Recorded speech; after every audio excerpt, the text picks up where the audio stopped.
Assalamu alaikum, урматтуу достор, сайыпкерлер жамааты. Биз бүгүн айгырлар жөнүндө берүүбүздү улантабыз. Бүгүнкү коногубуз Айтмолдоев Артур агабыздын сарайына, чарбазына келдик. Анткени бул кишиде абдан келишкен жакшы айгырлар багылып атыптыр. Ошол айгырлар боюнча сиздерге маалымат берип коелу дедик. Артур ага, бул сиздин айгырыңыз жөнүндө айтып бериңизчи. Мунун кличкасы, жашы сизге кандайча келди? Кличкасы Маклай. Маквинин баласы. Чоң атасы Дубай болуп калат. Ата жагынан. Атасынын энеси болсо Данзигтин Грин дезертинен. Энесинин атасы дагы ошо Данзиг дагы. Энесинин эне жагы Сосна 3-ге барат.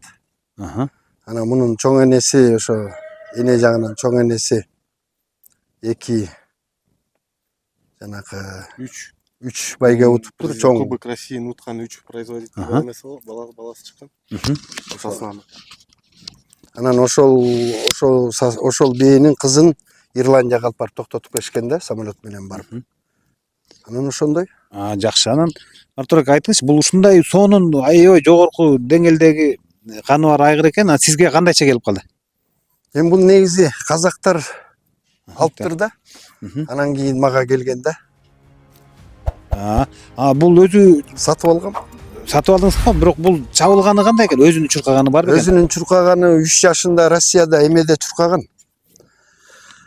Тиги гладкийде чуркаган. Спринтерский ошо бир жолу биринчи келгенде бир жолу чуркапчы. Анан тетиги тизесинде кичине шрамп болот атпайбы? Ооба. Ошонусунан кичине эме болгондон кийин сатылып калган да. Так. Бул казак туугандардыга чабылып турбу? Жок. Чоңбайга. Жок, казактар ошо алып биз дагы алып айтор ушундай кылып алдым да айтор. Жакшы. Эми буйрусун. Бул быйыл сизге келгенде канча болду? Быйыл биринчи кулундары түштү. Былтыр кошком айгырга. Кандай дейсиң? Кулундар түшкөн. Жакшы түштү. Жакшы. Кулундары жакшы түшөт экен. Эми ошо биринчи жыл келгенде кичине неопытный болду да. Ошо былтыркыса быйыл эми полный белерден полный ушудан түшөт. Эми дагы айгыр бар. Ошо бир үйүрдү бул кармады, бир үйүрдү тиги айгыр кармады. Аны дагы көрсөтөбүз. Бул бою абдан чоң экен. Бою канча экен? Бою 1.65-тен жогору го дейм. 1.70-ке чукулдап калат экен, абдан. Билбейм, Чоң жакшы айгыр экен. 70-ке жетпейт го. Анан мунун багы алдагы алкымы ганашы деп коет го. Алкым аябай кенен экен, Алкымы мургу таносу дагы момундай. Таносу дагы чоң. Сандуу. Эми бул айгырды көбүнчө сиз шаарда турат экенсиз, балаңыз багып атат. Анан сиздин балаңыздан да сурайынчы, бул айгырдын жеген ичкени кандай экен? Жеген ичкени тууралуу жейт, ичет, баары жакшы. Аппетити жакшы. Анысы бул таноосуна токтолуп кетпедикпи? Ооба. Бул миндик бул айгырды мингенде мындай эми биз кичкибизден бери ат минебиз. Мындай приматок дем алганда прям воздух уруп турат. Мен ойлойм, Кудай буйруса келечекте мына биринчи кулундары түштү. Мындан нарында жакшы тукумдуу болот. Именно таноосу чоң болуп, анан бул алкымдын эмеси чоңдугуна бул биздин чарбабызга ошо салымын кошот го деп, эң чоң бир салымын кошот депчи. Ошол жагынан. Анан Артур ака, бул айгыр действительно чыны менен жакшы айгыр экен. Өтө зор, мол айгыр экен. Анан эми буга чейин сизге чейинки балдары барбы экен? Жок да. Бул айгыр өзү жылы кайсы болуп атат? 2017. Жаш айгыр турбайбы? 2017 да. 2017. Азыр анда бир буга чейин ошо айгырга каралган. Мен биринчи жыл кошкондо бир 10 чакты бээни эле токтоткон, анан былтыр уже буйруса бир үйүр 20дан ашык бээ токтотту. Үйүргө да көндү. Бул жана сиз айтып өттүңүз, мунун атасы Дубайдын баласы экен. Анан Дубай боюнча көрүүчүлөр дагы айрымдары көп билбейт. Ал жөнүндө да айтып кетсеңиз, Дубай боюнча. Эми Дубайдын баары эле билет го дейм. Билет. Дубай азыр дүйнө жүзүндөгү эми орусча жана сушкасы 250 ушундай да, эң кымбат да. Так рейтинг боюнча мына былтыр Френкель алдыга чыкты биринчи местага, Дубай экинчи местада. Так Дубай эң кымбат да эмеси сушкасы. Демек бул айгырдын канынын 25% Дубайга отурган экен. Бул абдан жакшы көрсөткүч. Энеси жагында бир айтып коюңуз, кандай экен? Энеси Россияда туулду. Россияда. Россияда. Чабылып турбу энелери? Энеси жанакы айтып атпаймынбы, Сосна 3 да. Энесинин энеси болуп кеткен жагы Сосна 3ге барат да. Анан жанагы энеси кайсы эле, жана Сафрау эле, Санардын ошо 3 баласы катуу чуркап, ошо президентте утуп, дорогой скачкаларды утканда, анан ошонун энесин анан ошо Ирландияга алып барып токтотту деп атпаймынбы. Бул эмеси Санардын кызы Санглайн дегенби. Санглайнды ошондо Европага алып барып Максфиге токтотуп атышат да. Буюрса жакшы. Себеп дегенде биз алгандан кийин мына былтыр эмес, быйыл го дейм, ошо орустар папасынын телефон номерин таап, атамдын. Орустар байланышка чыгып атышат, кайрадан орустар Россияга алып кетет элек депчи. Себеп дегенде Санардын балдары ошо трижды венчанный болуп чыккан балдары бар экен. Кубок президенттен уткан Российский Федерацияда.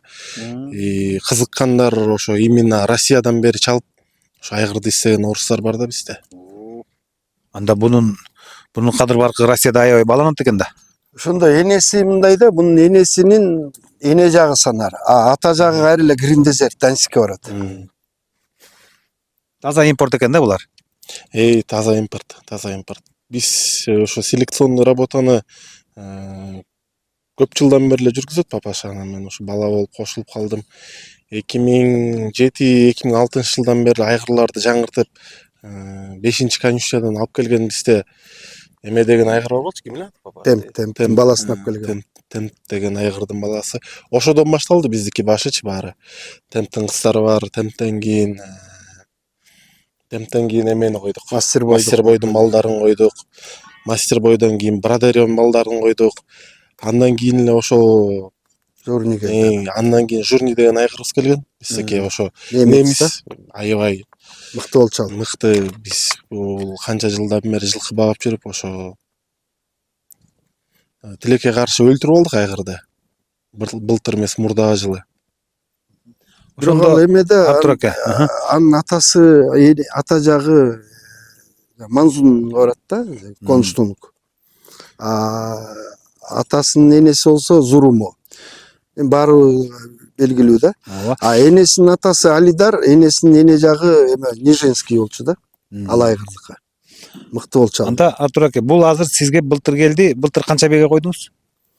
Былтыр ошо 25 бээге. Баары текши токтоттубу? Текши токтотту. Анда жакшы экен. Эме кылып осечка болбойт. Анан муну биз эме кылабыз да, тиги сийлигин текшеребиз да, жанагы движимость уругун текшертип, как положено да. Канын текшерткен одно, уругун да текшерткенбиз да. Сиздин ошондо бул койгон 20 бээңиздин баары эле таза кандуу турбайбы?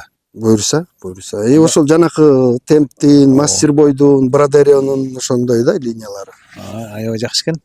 Анда бул айгырды көрүүчүлөр үчүн жакшы эле көрүштү окшойбуз. Эми Артур аке, белки экинчи мыкты айгырыңызды да көрөлү анда.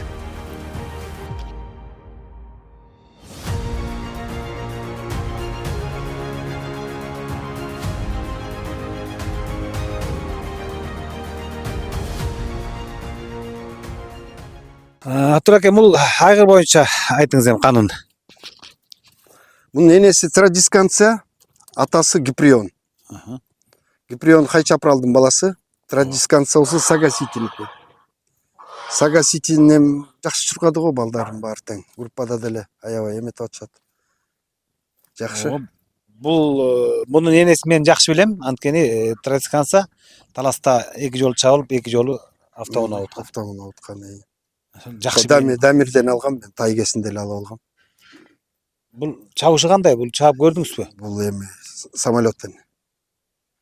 Мындай дайын жок деле биз эмеге ошо былтыр бирөө алып чабайын деген ошо айгырга кошуп калдым да. Айгыр жок болуп калды, атак берет элем да, анан быйыл бирөөлөр эметсе беребиз да. Муну чабыш керек. Сиздин балаңыздан сурайынчы. Бул айгырдын минип үстү башы кандай? Үстү башы эми жомок. Мен улакка минип барам мунучу.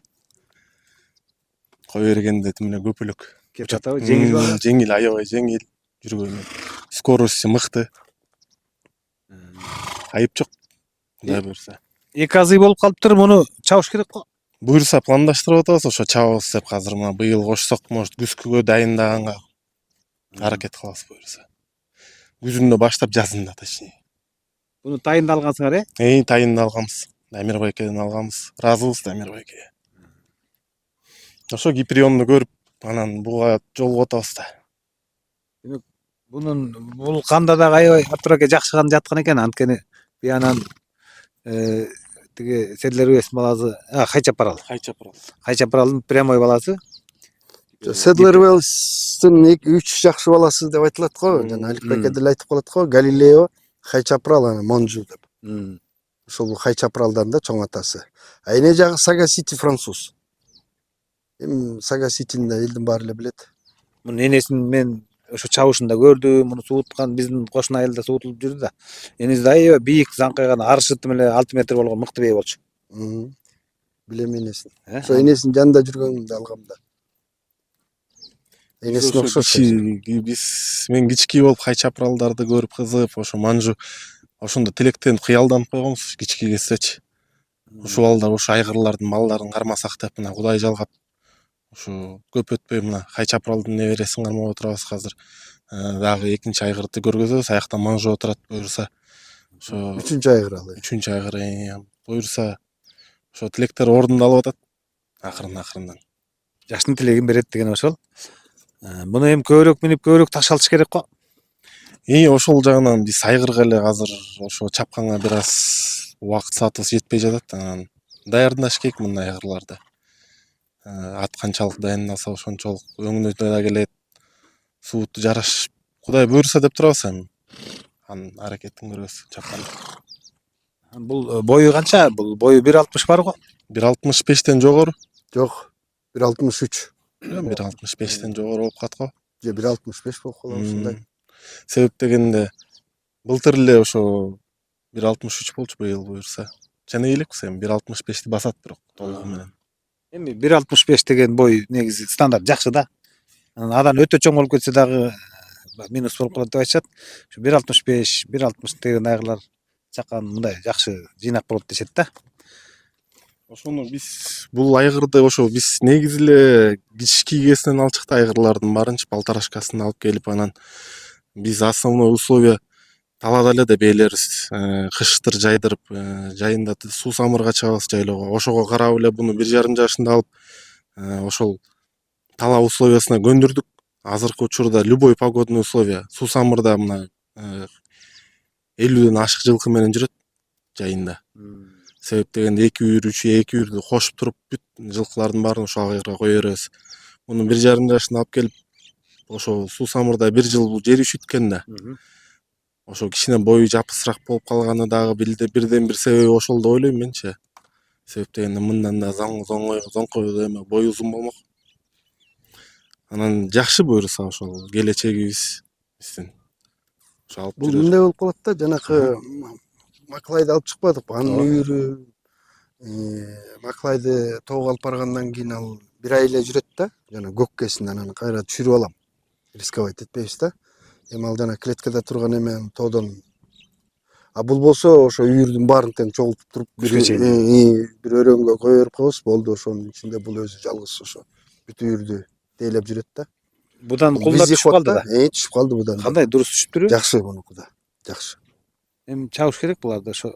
Жакшы. Бул эки айгырды байкап кетсеңиздер, ошо фигурасынан да основной, в принципе, кан жагы экөөнүкү тең эле жакшы. Вот фигурасы тиги буга чейинки айгырыбыз Маклайн ал более жоонураак, бул эти калыңыраак айгыр, бул болсо ичкерээк. Соответственно, кулундарын да ошондой берип атышат булар азыр. Тиги биринчи Маклайдын кулундары эттүү, сөөктүү болуп келет. Бул айгырыбыздыкы кадимкидей ичкерип кулундары өңүнө жараша берет экен негизи. Жакшы. Эми Артур ака дагы бир биз гөндүм суроо да. Мисалы тегерек четте кошуна айылдар бар, атка кызыккан жаш жылкы баккан азаматтар келип бээимди коюп бер десе, бул айгырдыларга коюп бере бересиз да. Эми мен акчага коюп көргөн эмесмин, жашоомдо бирөөдөн да акча алып, мына эми айылдан койдуруп коюлушат. Эми айылда эмеден полукровка бээлерин алып келип койдурушат. Эми мен эме кылбай, самый главный жана справкалары болсо бекер эле коюп берип коюп атам. Анан өзүм бээлериме жетишпейт. Анткени 2 үйүрдө. Анан быйыл вообще 3 үйүр кылып бөлөйүн деп атам. 20дан кылып. Атак былтыр булар 25тен жүрдү да. Бир үйүрдө 25тен бээде. Ошо 25 бээни деле тейлегени мага эме болуп атат да. Анан башка деле мындай эме чалышат бээге бээни алып келип токтотолу дегенди мен эме кылбайм да. Анткени өзүмдүкүнө жетишпей турса, үйүрдө жүрсө, мен анан айгырды бөлүп алып келип деген бээсин камап кое албайм да. Жакшы. Анан Абдурак эми буюрса 2 жакшы айгыңызды көрдүк. Эми 3-чү дагы мыкты айгыңыз бар экен, аны да тартып кетели. 3-чү айгырыңыз келатат. Абдурак, бул айгырдын ата деген жөнүндө айтыңызчы. Бул эми Сизи Старстын небереси. Сизи Старстын небереси, эне жагы Манзун. Бул дагы чистокровный. Бул жашы канча? Бул 19-жылкыбы? Бул деле жаш экен да. Жаш, 3 айга тең эле жаш. Бул өзү буга чейин чабылды беле? Жок, мен муну быйыл эле алдым. Жаңы алдыңыз да. Жаңы алдым. Бул жаңы алдым. Каяктан келди сизге? Муну бу Азат деген жигит Россиядан алып келди. Азат деген жана группада бар го. Ооба, мыкты жигит бар. Ошо жалаң жакшы аттарды алып келип. Ошол Азат деген жигит алып келди. Ошондон азыр менде турат. Бул анда Россиядан келгенде канча убакыт болду? Ошо былтыр келген. Былтыр келип, жанакы ким, сен жана кимден албадыңбы? Ким эле? Жанакы Рыскул байке. Жалдагы. Жалдагы Рыскул байкенин бээлери мына ушудан түшүп атат быйыл. Былтыр ошолор айтор ошол жакта жүрдү да. Быйыл ошо мага келди. Бул бою сайли пасыраак экен, тигил айгырларга Бул караганда. деле 1.64. Муну баягы ошо аларда ченедим да. 1.64. Бул бой жашырган мал экен анда. Жок, бул бою 1.64 ченегенбиз. Жакшы. Аларда ченеп туруп. Bunun kanın kayra bizdin görüşçülük aytkoyunçu kanın. Kan Айбек айтсаң, эми бул айтып атпайм, ата жагы Сизи Старс, энеси Манзунга барат. Манзундугу көпчүлүк билет абдан германский мыкты производитель. Жанагы эле Хайчапрал Галилео ошолор эмеде. Седлер Уолстун лучший жана 3 баласынын бирөөсү ошо Манзун да. Ой, Манжо. Манжо деңиз. Манжо. Манжо башка, Манзун башка да. Манзун немец да, бул Манжо. Манжо барат. Седлер Уолстун баласы. Россияда чабылып турбу? Ошонусун деле караган жокмун. Буттар таза окшойт, буту колу таза. Ошо байке берип атканда айтканда буту колун баары таза жашынакай депчи. Муну минген жокпуз ошо. Жаңы эле келди. Жаңы эле келди. Бир ай болду азыр мына ат корунда турат. Эч кандай эчтекеси жок себеп дегенде ошо папамдын тааныштары. Анан эми бирөөнүн аманатын. Жакшы айгыр экен. Жакшы, абдан жакшы айгыр, Кудай буйруса. Ошо айтып атпаймынбы байке, ошо Манжо, Хайчапрал деген айгырлардын балдарын баксакпы деп кыялданганбыз ошо. Азыр толук мен 100% мен айта алам да, что жакшы айгыр экен. Биз көрүп атабыз, мүчөсү азыр дагы кичине арыгыраак болуп турат. Буюрса бээге чуркаса. Айбек, бул сага келгенине жакын эле келиптир. Мунун азыр Россияда эми чий чөптөр жеп жүр да, биздикиндей бээде тиги эмес. Анан азыркы берге шартка көнүп жем чөп жегени мыкты экен. Жеген ичкени эми бул клеткада чоңойгон ат окшойт. Ошо жеген ичкени, жемди жегени, шашпай жейткени, көнүптүр да бул тиги өзү эле деникте тургандачы. Жеген ичкени жакшы, бирок шашпай өз эмеси менен деникте чоңойгон аттай болуп жейткен. Биздикилерге окшоп жулунуп жутунбайт да. Сыпа турбайбы? Сыпа деп койсок болот. А так характери абдан эме экен, курчат экен. Деги бизге келгенден бери тегерекчетте постоянно бээлер кыймылдап тиги. Азыр күн жылып калды, бээлердин күүсү келди. Вообще турбайт. Конуп көрдүңөрбүзбү? Минип нари бастыңарбы? Жакшы. Жакшы, минип көрдүк бир. Жакшы буюрса байке, жакшы. Сон. Мун короче мындай да, жана атасын айтып атпаймынбы, Сизи Старс депчи. Атасынын энеси Нижинскийге барат. Ооба. Энесинин атасы Монжу деп атпайбызбы? Энесинин эне жагы Данскке барат, Грин Дезерт бу дагы. Азыр жа Грин Старт деп атпайсызбы? Сизи Я Старс. Сизи Старс. Ошол боюнча да айтсаңыз экен, ал аябай атактуу айгыр го дейм, Сизи Старс эми жана десяткага кирет да. Мыкты Десятка производительге кирет да. дүйнөдөгү. Дүйнөдөгү десяткага кирет. Ошо биринчи Галилео, ой эме да. Френкель болуп атат. Френкель, анан Дубави, Кёрлин ушундай кете берет да. Бул ошо 5-чиби, 6-чиби ушундай. Чоң атасы Сизи Чоң Старс. атат. Анда кан абдан эле жакшы А күйүп турат. Нижинский деле не подарок да. Нижинскийдин деле трижды венчанный Европада. Нижинский трижды венчанный да. Атасынын эне жагы Нижинскийге барат. А энесинин эне жагы болсо Данцикке, Грин Дезерт Данцикке барат. Шылса менде азыр жанагы айгырлар Маклай менен бул Маклайда да Грин Дезерт эки жагында отурат. Грин Дезерт мына биринчи жагында отурат, эне жагында.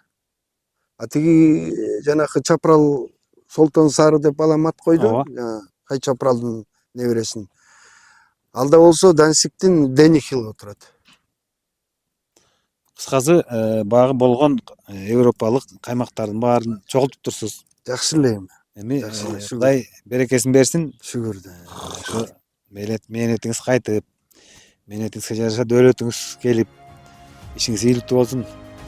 Ошо уулуңуз менен ушулардын жакшылык акыбетин көрүп, жакшылыгыңызга жумшап, корооңуздан күлүк чыга берсин. Рахмат.